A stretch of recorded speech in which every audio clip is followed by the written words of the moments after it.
하나님께서 주시는 말씀입니다. 사도행전 1장 15절부터 26절의 말씀입니다. 사도행전 1장 15절부터 26절의 말씀입니다. 제 성경책으로 신약성경 187면에 있습니다.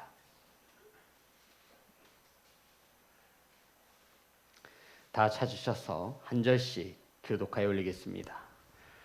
모인 무리의 수가 약 120명이나 되더라. 그때 베드로가 그 형제들 가운데 일어서서 이르되, 형제들아, 성령이 다윗의 입을 통하여 예수 잡는 자들의 길잡이가 된 유다를 가리켜 미리 말씀하신 성경에 응하였으니 마땅하도다. 이 사람은 본래 우리 수 가운데 참여하여 이 직무의 한 부분을 맡았던 자라. 이 사람이 불의의 삭스로 밭을 사고 후에 이 몸이 곤두박질하여 배가 터져 창자가 다 흘러나온지라. 이 일이 예루살렘에 사는 모든 사람에게 알려져 그들의 말로는 그 밭을 아겔다마라 하니 이는 피밭이라는 뜻이라. 시편에 기록하였으되 그의 거처는 황폐하게 하시며 거기 거하는 자가 없게 하소서 하였고, 또 일렀으되 그의 직분을 타인에게 취하게 하소서 하였도다. 이러함으로 요한의 세례로부터 우리 가운데서 올려져 가신 날까지 주 예수께서 우리 가운데 출입하실 때에 항상 우리와 함께 다니던 사람 중에 하나를 세워 우리와 더불어 예수께서 부활하심을 증언할 사람이 되게 하려야 하리라 하거늘. 그들이 두 사람을 내세우니 하나는 바사바라고도 하고 별명은 유수도라고 하는 요셉이요 하나는 마띠아라. 그들이 기도하여 이르되 뭇 사람의 마음을 아시는 주여, 이 두 사람 중에 누가 주님께 택하신 바 되어 봉사와 및 사도의 직무를 대신할 자인지를 보이시옵소서. 유다는 이 직무를 버리고 제 곳으로 갔나이다 하고, 제비 뽑아 마띠아를 얻니 그가 11 사도의 수에 들어가니라. 아멘. 기도하겠습니다. 하늘에 계신 아버지, 오늘 시간 말씀을 받습니다. 사람의 소리로 음성으로 듣지 않게 하시고 성령의 충만함으로 하나님의 말씀으로 들려질 수 있도록 역사하여 주시옵소서.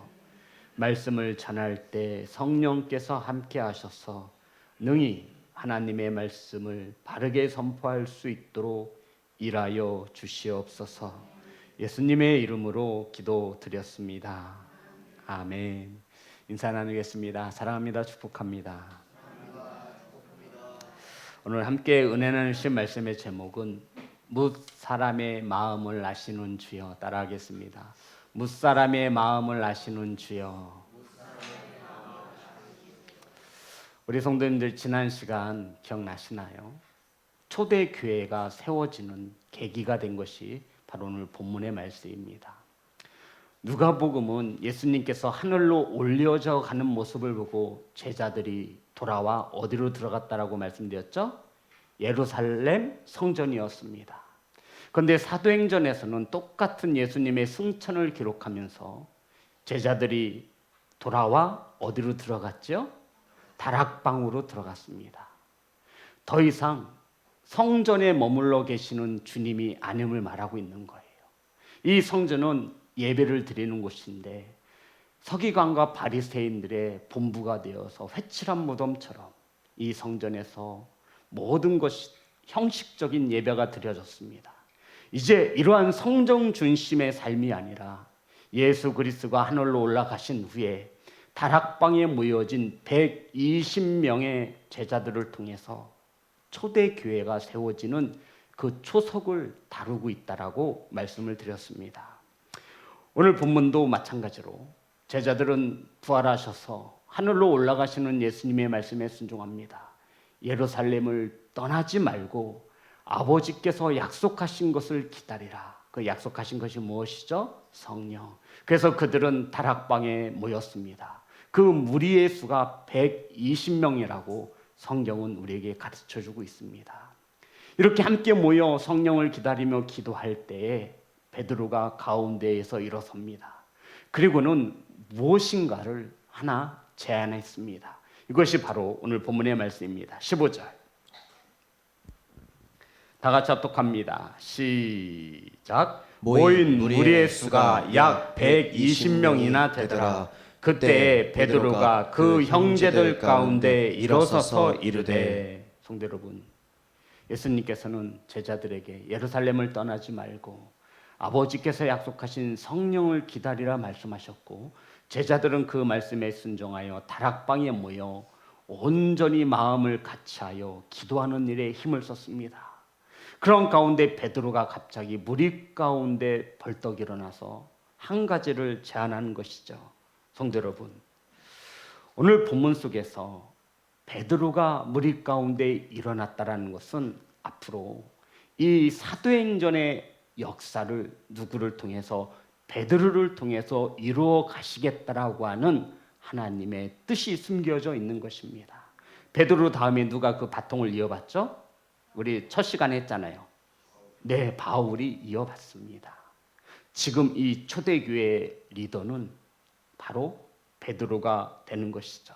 성도 여러분, 예수님을 3번씩이나 부인했던 베드로, 이런 베드로에게 주님이 찾아오셔서 내가 나를 사랑하느냐고 3번 물으셨습니다. 베드로가 주님, 내가 주님을 사랑하시는 줄 주께서 아시나이다. 내 양을 먹이라, 내 양을 치라, 내 양을 먹이라고 하시며 똑같이 3번 물으셨어요. 3번 대답해 주셨어요. 베드로에게 혹시 남아있을 만한 3번 부인했다라고 하는 그 상처를 깨끗이 치유하시고 베드로에게 귀한 사명을 주시는 겁니다. 내 양을 먹이고 내 양을 치고 내 양을 먹이라 하신 이 사명에 따라 베드로가 이제 다시 한번 초대교회 공동체의 리더로 세워져 가는 것을 볼 수 있습니다. 그리고는 베드로가 무엇을 제안하냐면, 가룟 유다가 죽어 한 자리가 비었으니 한 사도를 뽑아 그 자리를 온전히 채워 하나님의 공동체를 든든히 세워가고자 제안합니다. 이것이 16절부터 20절의 말씀입니다. 우리 다 같이 한 절씩 교독합니다. 형제들아, 성령이 다윗의 입을 통하여 예수 잡는 자들의 길잡이가 된 유다를 가리켜 미리 말씀하신 성경이 응하였으니 마땅하도다. 이 사람은 본래 우리 수 가운데 참여하여 이 직분의 한 부분을 맡았던 자라. 이 사람이 불의의 삭스로 밭을 사고 후에 몸이 곤두박질하여 배가 터져 창자가 다 흘러나온지라. 이 일이 예루살렘에 사는 모든 사람에게 알려져 그들의 말로는 그 밭을 아겔다마라 하니 이는 피밭이라는 뜻이라. 시편에 기록하였으되 그의 거처를 황폐하게 하시며 거기 거하시는 자가 없게 하소서 하였고 일렀으되 그의 직분을 타인이 취하게 하소서 하였도다. 아멘. 그러니까 예수님의 제자였던 가룟 유다가 죽었습니다. 그러니 그 자리가 빈자리가 되었으니 타인을 취하여 또 한 사람을 취하여 이 가룟 유다의 자리를 충원하자라고 베드로가 제안을 한 것입니다. 성도 여러분, 이해되시는 거죠? 기도하는 중에 성령을 기다리며 기도하는 중에 베드로가 무리 가운데 벌떡 일어나서 가룟 유다가 죽어서 한 자리가 비었으니 한 사도를 다시 뽑아서 온전한 공동체를 세우고자 합니다라고 제안을 한 것입니다. 그러면 이 베드로가 제안한 사도의 자격이 있어야 되지 않습니까? 그 12사도의 자리가 얼마나 귀한 자리예요. 아무나 사도가 될 수 없죠. 그래서 이 베드로가 말합니다. 우리 가운데 이러한 사람, 사도를 뽑자라고. 그 자격을 보면 21절부터 24절의 말씀입니다. 한 절씩 교독합니다. 이러함으로 요한의 세례로부터 우리 가운데서 올려가신 날까지 주 예수께서 우리 가운데 출입하실 때에 항상 우리와 함께 다니던 사람 중에 하나를 세워 우리와 더불어 예수께서 부활하심을 증언할 사람이 되게 하여야 하리라 하거늘. 그들이 2사람을 내세우니 하나는 바사바라고도 하고 별명은 유수도라고 하는 요셉이요 하나는 matti아라. 그들이 기도하여 이르되 뭇 사람의 마음을 아시는 주여 이 2사람 중에 누가 주님께 택하신 바 되어. 가룟 유다를 대체할 사도가 될 그 귀한 조건 두 개가 성경에 기록되어 있죠. 첫 번째가 무엇이냐면 요한의 세례로부터 항상 우리와 함께 다녔던 사람입니다. 성도 여러분, 교회에서도 귀한 직분자를 뽑을 때, 장로를 줄 때, 혹은 어떤 귀한 직분에 기름 부어 세울 때 우리와 늘 함께 했던 자이어야 합니다. 이해되시는 거죠? 오늘날하고 비춰볼 때 별반 다르지 않습니다. 그리고 또 하나는 더불어 예수님께서 부활하심을 증언할 사람이어야 합니다. 이게 무슨 말이죠? 예수님의 부활을 목도한 사람이어야 한다는 거예요. 우리와 늘 함께 다니던 사람이어야 하고 예수님의 부활을 목도한 자로서 증언할 수 있는 사람이어야 한다라고 이 두 가지의 자격 조건을 내세웠습니다. 그 가운데 두 사람이 세워졌는데 유수도라고 하는 요셉이고 하나는 마띠아입니다. 이 공동체에서 처음으로, 지금까지는 누가 세우셨어요? 예수님이 세우셨잖아요. 예수님이 하늘로 올라가신 후에 이들이 성령을 받았어요, 못 받았어요? 아직 못 받았어요. 이제 교회는, 이 공동체는 사람이 직분을 주는 시대가 된 거예요. 대신에 그냥 뽑을 수 없죠. 우리와 늘 함께하던 사람이고 예수 그리스도의 부활을 증언할 사람, 증인이어야 한다라고 하면서 가장 먼저 이 공동체에서 기도합니다. 성도 여러분, 뭇 사람의 마음을 아시는 주여. 자, 몇 절에 나와 있죠? 24절. 다시 한번 24절만 합독합니다. 시작. 그들이 기도하여 이르되 뭇 사람의 마음을 아시는 주여, 이 두 사람 중에 누가 주님께 택하신 바 되어. 이들이 모여 기도할 때 이렇게 기도합니다. 뭇 사람의 마음을 아시는 주여, 이 둘 중에 누구를 택하여야 할까요? 라고 여쭤본 겁니다. 그런데 이 공동체에서 기도할 때 중요한 것은 뭇 사람의 마음을 아시는 주여라고 기도하는 것이죠. 유수도일지 마띠아일지 하나님, 우리들의 마음을 감찰하시니 이 둘 중 누구를 사도로 세워야 하겠습니까? 라고 우리의 마음을 아시는 주님이라고 하며 기도한 것입니다. 성도 여러분, 주께서 우리의 마음을 아실진데 우리는 너무나 부끄러워서 이 마음을 주 앞에 내어 드릴 수가 없지 않습니까? 주님께서 우리의 속마음을 꿰뚫고 계시다면 주님 앞에 온전히 설 수 있는 자가 몇이나 되겠습니까? 저와 여러분의 마음을 나도 잘 모르겠는데 우리 주님은 잘 알고 계심을 믿으시기를 주의 이름으로 축복합니다. 그러니 나의 형식적인 신앙과 예배 생활, 나의 바르지 못한 언어, 나의 거친 삶, 말씀에서 벗어난 그 모든 것을 주님은 아신다라는 거예요. 공동체에서 주님을 향해 처음 기도할 때 이렇게 기도한 거예요. 무릇 무사람의 마음을 아시는 주여. 주님이 하늘로 올라가신 후에 공동체들이 모여서 처음 주님 앞에 기도하는 거예요. 무엇을 아시는 주님? 마음을 아시는 주님.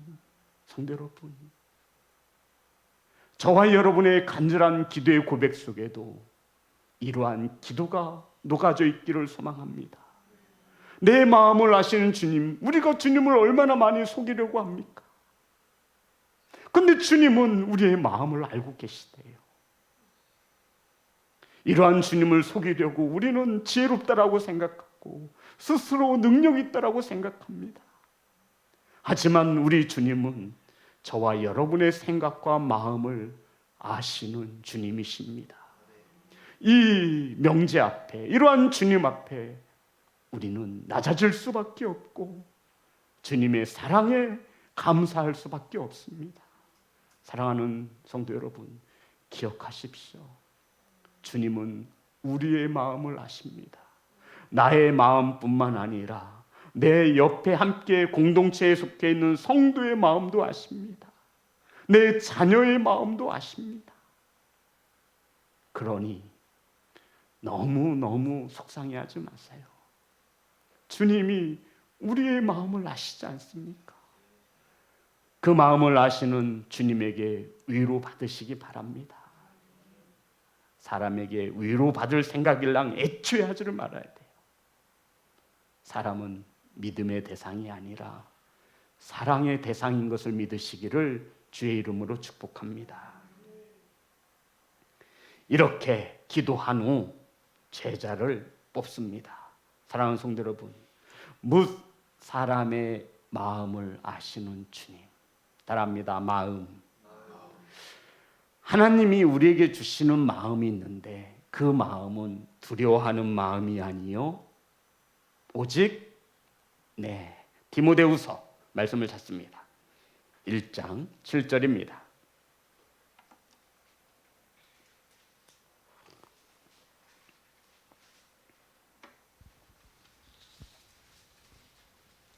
디모데후서 1장 7절 다 같이 합독합니다. 시작. 하나님이 우리에게 주신 것은 두려워하는 마음이 아니요 오직 능력과 사랑과 절제하는 마음이니. 아멘.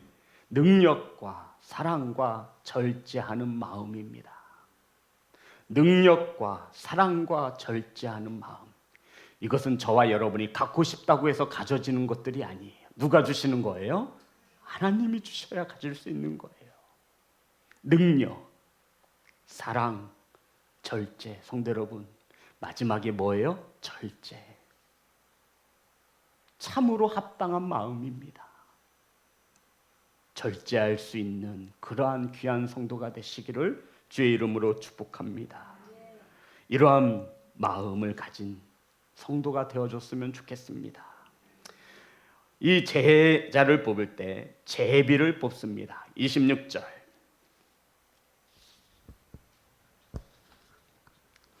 다 같이 합독합니다. 시작. 제비 뽑아 마띠아를 얻으니 그가 11 사도의 수에 들어가니라. 이 당시 제비를 뽑는 것은 흰 돌과 검은 돌이 있고요. 두 사람이니까 세 사람이면 세 개의 색깔이 다른 돌을 놓겠죠. 거기에다가 자신의 이름을 씁니다. 그래서 제비를 뽑는 거예요.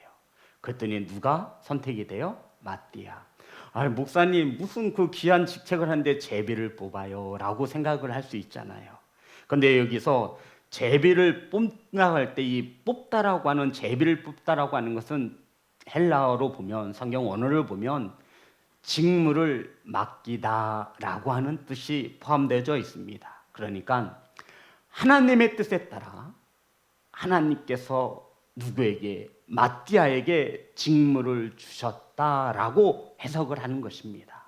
제비를 뽑는 것 또한 누구의 주권에 따라 하나님의 주권에 따라 이루어졌음을 말씀하고 있는 거예요. 그 주님이 어떤 주님이에요? 우리의 마음을 아시는 주님이세요. 마띠아가 더 온전한 마음을 가졌던 거죠.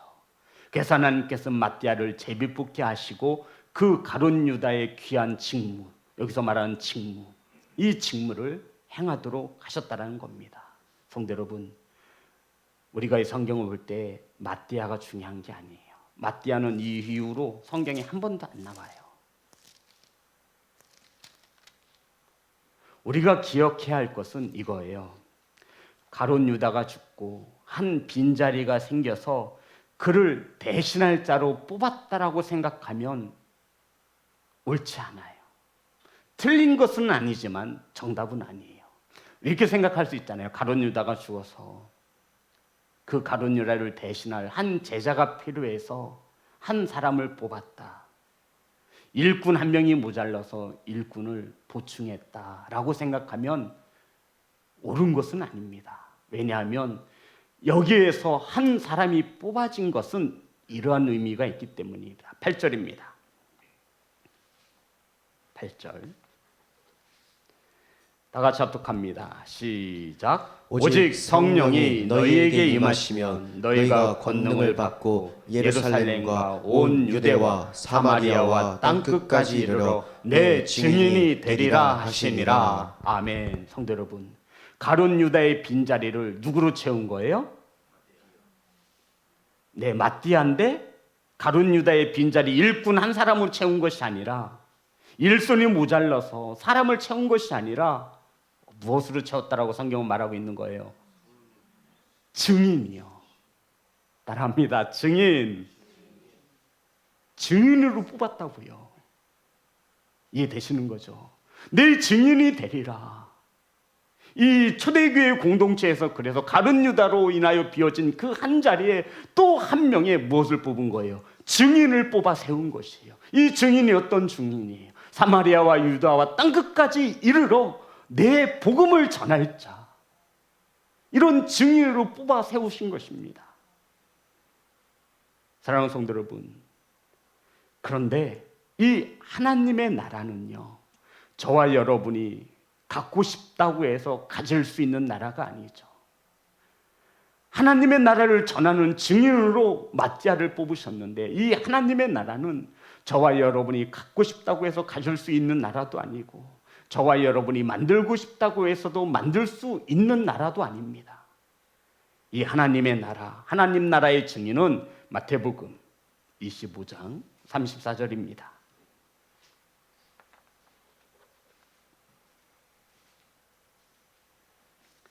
마태복음 25장 34절 합독합니다. 시작. 그때 임금이 그 오른편에 있는 자들에게 이르시되 내 아버지께 복 받을 자들이여 나와 창세로부터 너희를 위하여 예비된 나라를 상속받으라. 아멘. 아버지께 복 받은 성도 여러분, 천국은 언제부터 예비되어진 겁니까? 창세로부터 준비된 나라입니다. 누구를 위해서요? 저와 여러분을 위해서요. 창세로부터 너희를 위하여 예비된 나라를 상속받으라. 창세로부터 너희를 위하여 예비된 나라를 상속받으라. 성도 여러분, 천국은 창세로부터 누구를 위해서 준비되어졌어요? 저와 여러분을 위해서 준비된 나라이고, 우리는 이것을 상속받는 것입니다. 아멘. 사랑하는 성도 여러분, 주님께서는 왜 제자들에게 약속하신 성령을 기다리라고 하셨을까요?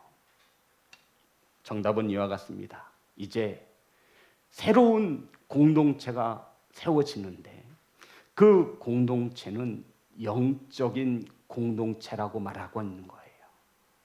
그 공동체가 무엇을 말하는 거죠? 교회. 이제 새로운 공동체가 세워질 거예요. 다락방에 모인 120명의 제자들을 통해서 이제 성령을 받고, 이제 공동체가 새로 세워지는데, 그 공동체의 리더는 베드로입니다.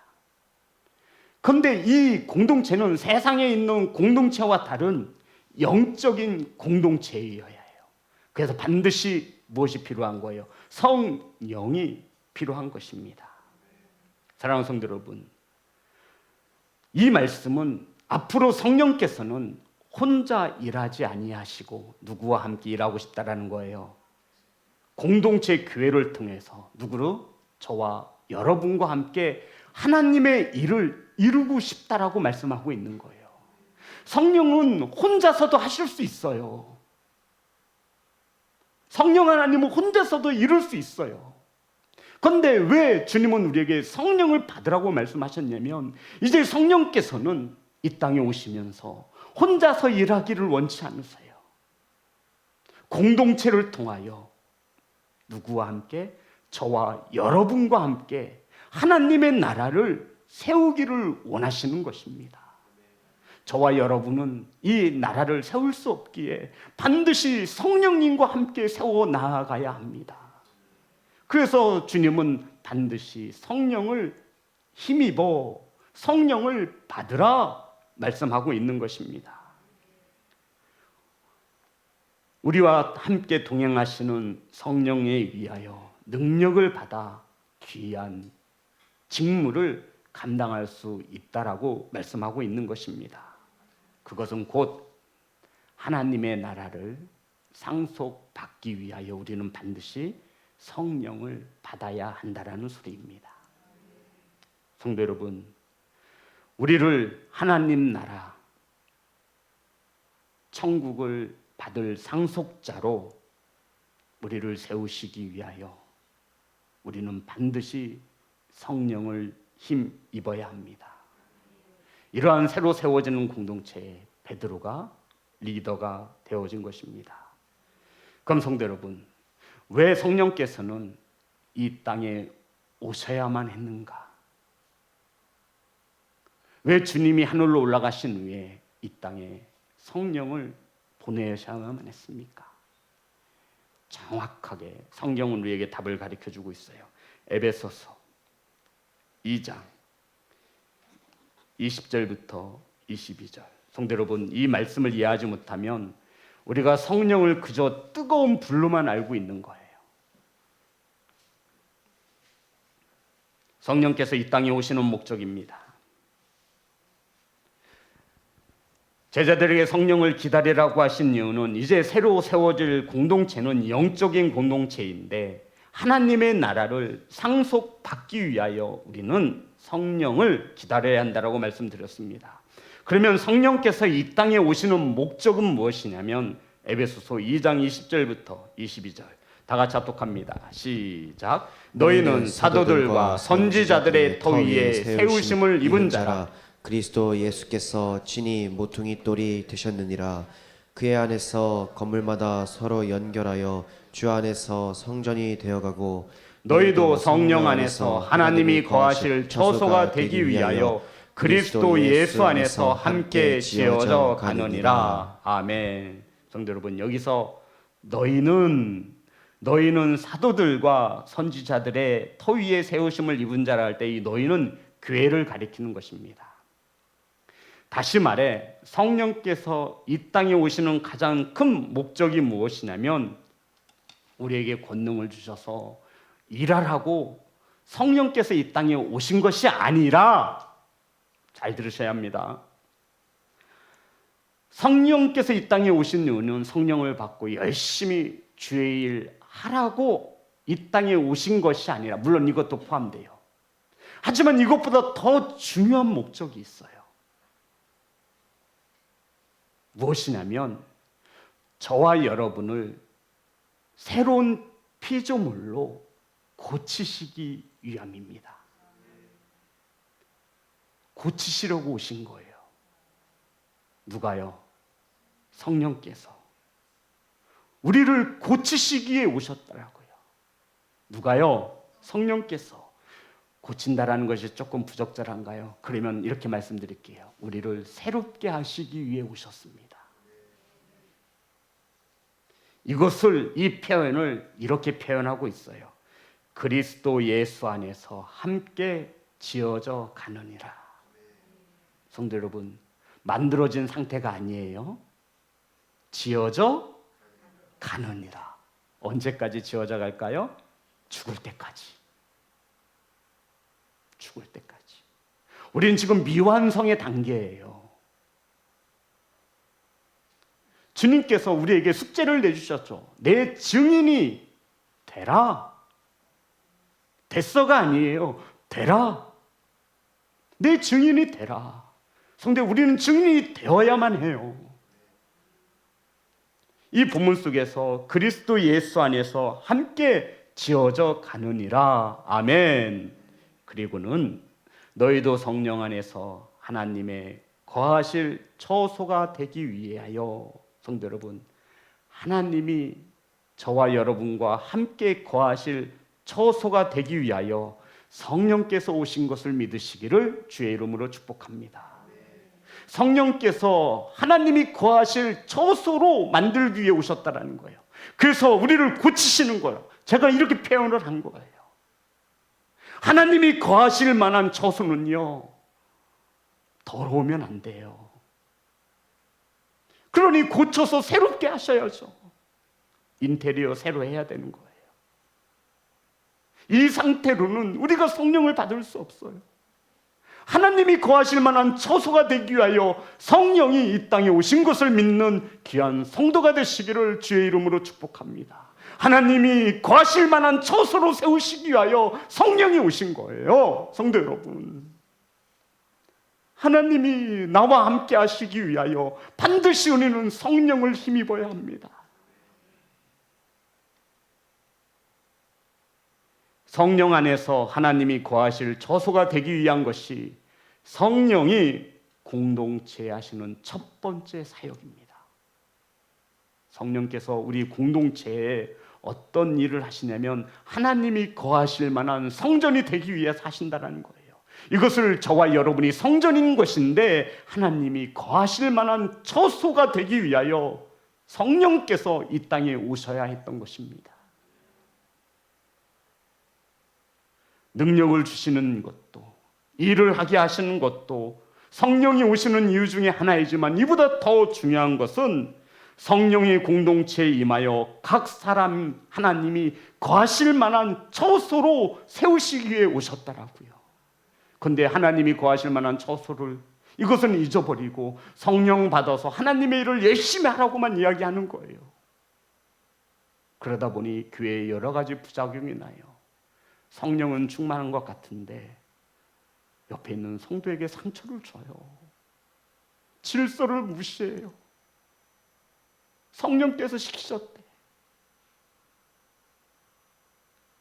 그 영에, 그 마음에 하나님이 거하실 만한 처소가 먼저 있어야 하는 것을 믿으시기 바랍니다. 하나님이 거하시지도 않는데 어떻게 성령을 우리가 입에 담고 옆에 있는 사람을 상처를 주고 교회를 힘들게 하고 아프게 합니까? 성령께서 이런 일을 하실 수 없어요. 사랑하는 성도 여러분, 그래서 성령을 받으면 병든 몸과 마음이 치유가 되어집니다. 아멘. 왜요? 하나님이 거하실 뭐가 되어야 되기 때문에. 그렇죠. 성경을 이렇게 보셔야 되는 거예요.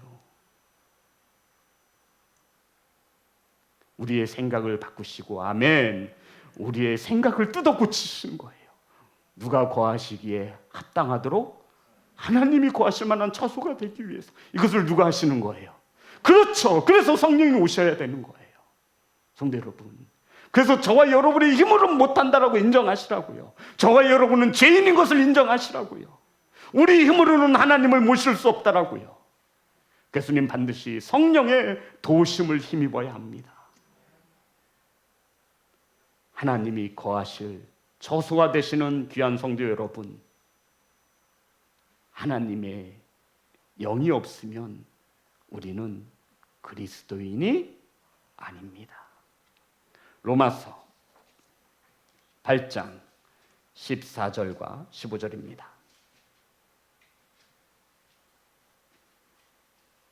로마서 8장 14절 15절 다 같이 합독합니다. 시작. 무릇 하나님의 영으로 인도함을 받은 사람은 곧 하나님의 아들이라. 너희는 다시 무소하는 종의 영을 받지 아니하고 양자의 영을 받았으므로 우리가 아빠 아버지라 부르짖느니라. 아멘. 성도 여러분, 하나님이 거하시는 처소가 되어지면 우리는 하나님을 아버지라고 부르게 됩니다. 맞죠? 네. 아버지 것은 내 것이 됩니다. 아버지 것은 아버지 거고 내 것은 내 건데, 아버지 것을 누가 받죠?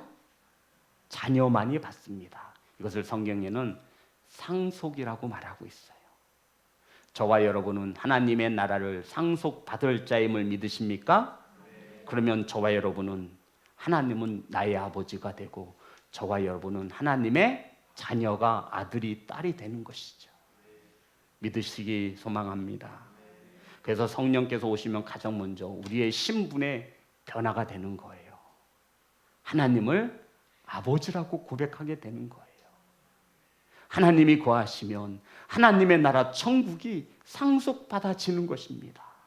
저와 여러분이 만들 수도 없고 가질 수도 없어요. 자녀만이 아버지의 나라를 상속받을 수 있습니다. 아멘. 사랑하는 성도 여러분, 우리는 하나님의 자녀입니다. 로마서 8장 16절 17절입니다.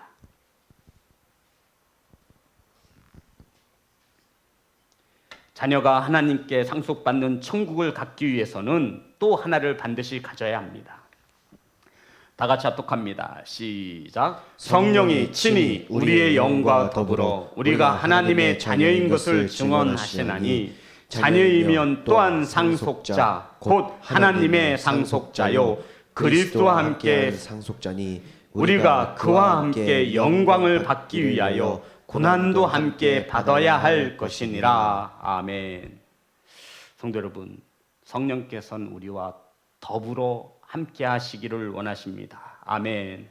성령이 친히 우리의 영과 더불어 하나님의 자녀인 것을 증언하시나니 내가 아무리 하나님의 자녀라고 증언해봤자 누가 없으면, 성령이 없으면 아무 소용없다라는 거예요. 성령께서 증언케 하신대요. 아멘. 내 안에 계신 성령께서 넌 하나님의 자녀야. 성도 여러분, 그리스도인의 향기를 나타내시기를 간절히 소망합니다.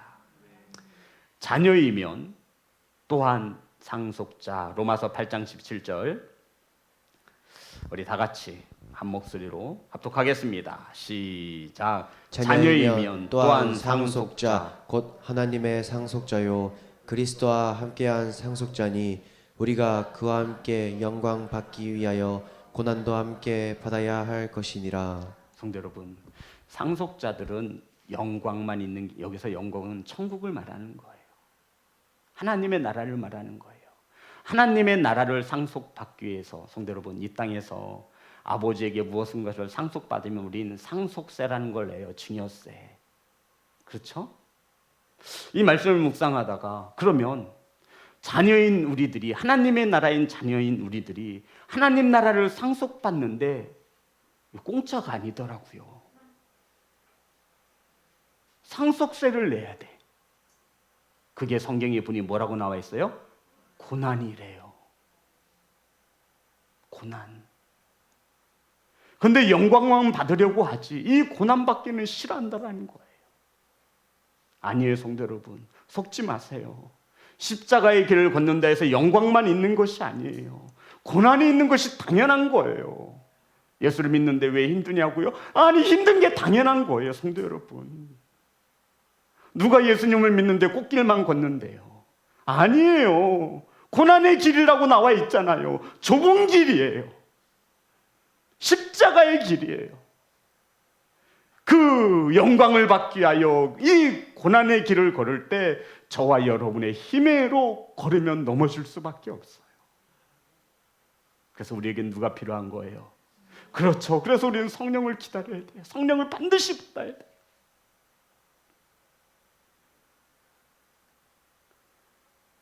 우리가 하나님 나라의 상속자가 되기 위해서는 고난도 받으셔야 합니다. 아멘. 성도 여러분, 성령이 임하면 능력도 받지만 고난도 받아야 합니다. 이것을 기록한 것이 사도행전이에요.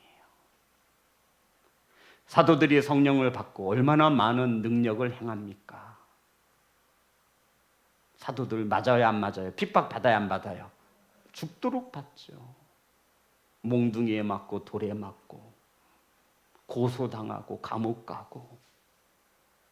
성도 여러분, 이게 사도행전이에요. 영광만 있는 것이 아니에요. 고난도 있어요. 이러한 중에도 성령의 역사로 교회는 부흥하지 않습니까? 아멘. 고난 앞에, 코로나19 팬데믹 앞에서도 교회는 무릎 꿇지 않았어요.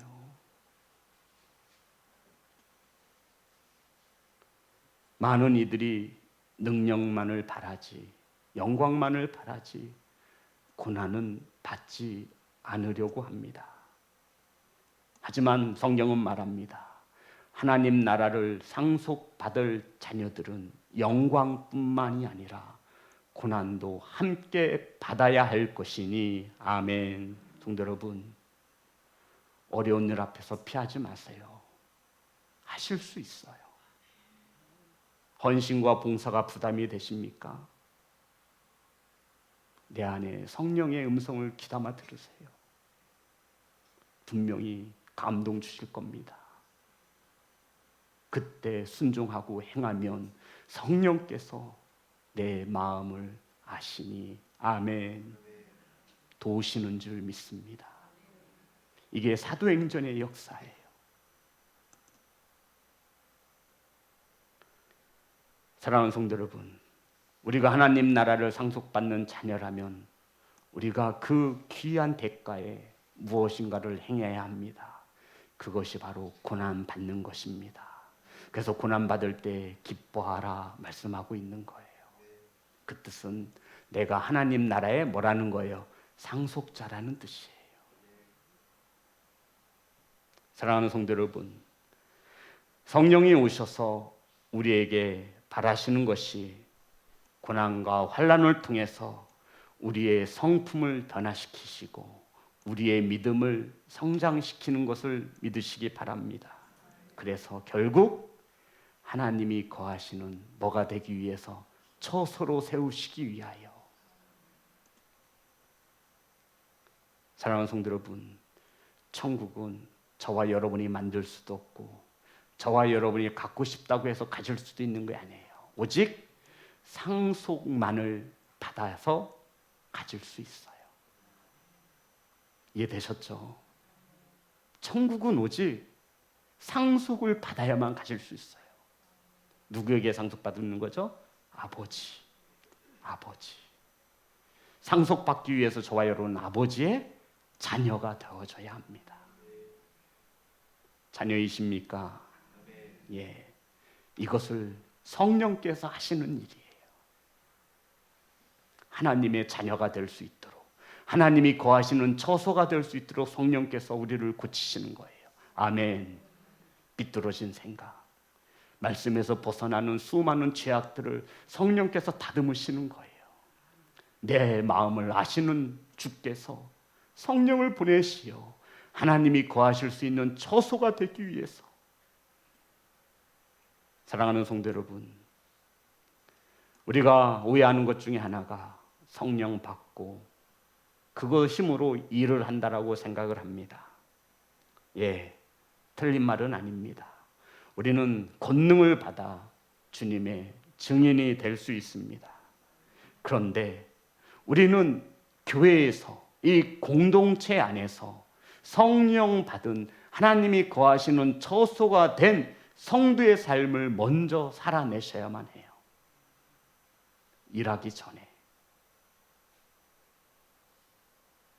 그렇지 않으면 다른 누군가의 상처를 주고 교회를 어지럽게 하고 힘들게 합니다. 성령 충만한 자들이 그렇게 말하고 그렇게 행하는 거예요. 하지만 성령님은 절대로 누군가를 상해하거나 몸대인 교회의 영광을 가리지 않습니다. 이거 하나만 봐도 우리는 알 수 있어요. 분별할 수 있기를 소망합니다. 성령은 이러한 일을 할 수 없어요. 사랑하는 예배자 여러분, 기억하십시오. 성령께서 이 땅에 오신 목적은 나를 먼저 하나님의 아들로 세우시기 위함인 것을 믿으시기를 주의 이름으로 축복합니다. 내가 하나님의 자녀, 하나님 나라를 상속받을 자녀라는 것이 믿어지면 일하지 말라고 해도 해요. 감사하지 말라고 해도 감사해요. 이것이 먼저가 되어져야 돼요. 구원 받으셨지요? 아멘. 그래서 주님께서는 마지막 명령으로 내 증인이 되라는 거예요. 숙제예요. 숙제 뭔지 아시죠? 주님 오실 때까지 해놓으셔야 돼요. 하나님이 거하실 만한 처소로. 근데 그거 내 힘으로 안 된다 그랬죠. 그래서 우리는 성령의 도우심을 힘입어야 합니다. 기억나십니까? 성령을 힘입기 위해서 어떻게 하면 성령을 얻을 수 있다라고요? 예수님을 믿으면, 또 예수님께 기도하면, 또 세례 받으면, 회개하면. 기억나시는 거죠? 그리고 마지막에 말씀 하나 찾아드렸죠? 성령을 뭐하지 말고 소멸하지 말고. 성령을 소멸시키지 않기 위해서 성경은 뭐라고 해요? 모든 것을 어떤 걸 피하래요? 모든 악을 제하여 버리라고 말해요. 저와 여러분 마음속에는 하나님이 거하시는 저수이기에 꿈만한 악한 생각이나 죄덩어리가 있어서는 절대 안 됩니다. 그래서 하나님 우리에게 가장 큰 축복인 회개를 주신 거예요. 모든 죄는 사함을 받되 성령 모독죄는 회방죄는 사함이 없습니다. 사랑하는 성도 여러분, 하나님이 거하실 만한 처소로 예비되기를 소망합니다. 성령님의 도우심을 받으시기 바랍니다. 그러면 우리도 하나님이 거하시는 처소로 세워질 수 있습니다. 주님의 증인된 삶을 살아내시기를 주의 이름으로 축복합니다. 우리 하나님 앞에 찬양합니다.